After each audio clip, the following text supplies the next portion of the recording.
இன்றைக்கி நம்ம உருளைக்கிழங்கு ஃப்ரை செய்ய போகிறோம். அதை எப்படி செய்யலான்னு பார்க்கலாம் வாங்க. வீடியோக்குள்ளே போகிறதுக்கு முன்னாடி நீங்கள் இந்த சேனலை சப்ஸ்கிரைப் பண்ணலன்னா இந்த வீடியோ கீழே உள்ள ரெட்டில் சப்ஸ்கிரைப் பட்டனை கிளிக் பண்ணி அப்படியே பக்கத்தில் பெல் சிம்பிளை கிளிக் பண்ணிவிடுங்க. ஃபஸ்ட்டு உருளைக்கிழங்கை இந்த மாதிரி பீஸாக கட் பண்ணி தனியாக ஒரு பாத்திரத்தில் எடுத்து வச்சுக்கலாம். இதோட மஞ்சள்தூள், தேவையான அளவு உப்பு, அதுக்கப்புறம் நம்ம சிக்கன் ஃப்ரை பண்ணுறதுக்கு யூஸ் பண்ணுற பவுடர், அப்படி இல்லைனா நீங்கள் மட்டன் ஃப்ரை பண்ணுறதுக்கு யூஸ் பண்ணுற பவுடரும் யூஸ் பண்ணிக்கலாம். உங்களுக்கு எந்த ஃப்ளேவர் பிடிக்குமோ அதை நீங்கள் யூஸ் பண்ணிக்கலாம்.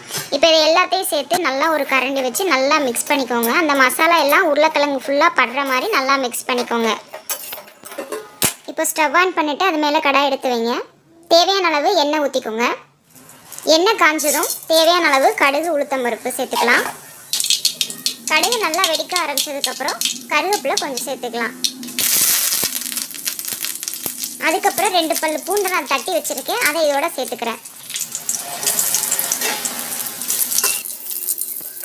பூண்டோட பச்சை வாசனை போகிறதுக்காக இந்த மாதிரி எண்ணெயில் நல்லா வதக்கி விட்டுக்கோங்க. அப்புறம் இதில் நம்ம தனியாக மசாலா கலந்து எடுத்து வச்சுருக்க உருளைக்கிழங்கை இதோட ஆட் பண்ணுறோம். இப்போ ஒரு கரண்டி வச்சு இந்த உருளைக்கிழங்கு ஃபுல்லாக அந்த இதில் உள்ள எண்ணெயோட நல்லா புரட்டி விடுங்க. தண்ணி எதுவும் ஊற்ற தேவையில்லை. இப்போ ஒரு மூடி போட்டு மூடி அடுப்பை நம்ம சிம்மில் தான் வைக்கணும். கண்டிப்பாக நீங்கள் ஹை ஃப்ளேமில் வச்சிங்க அப்படின்னா அது அடிப்பிடிச்சு கருக ஆரம்பிச்சிடும். உருளைக்கிழங்கும் சரியாக வந்திருக்காது. அதனால் கண்டிப்பாக லோ ஃப்ளேமில் தான் வைக்கணும்.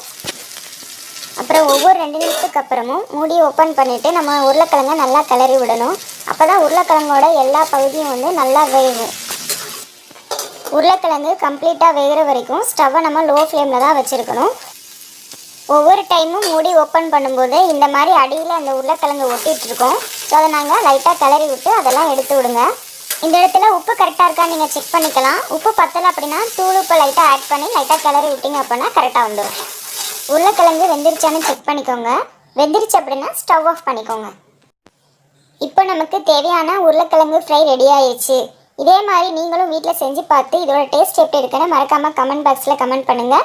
இந்த வீடியோ உங்களுக்கு யூஸ்ஃபுல்லாக இருந்ததுன்னா இந்த வீடியோக்கு ஒரு லைக் கொடுங்க. உங்கள் ஃப்ரெண்ட்ஸ்க்கு ஷேர் பண்ணுங்கள். மறக்காமல் சேனலை சப்ஸ்கிரைப் பண்ணிவிடுங்க. தேங்க்யூ.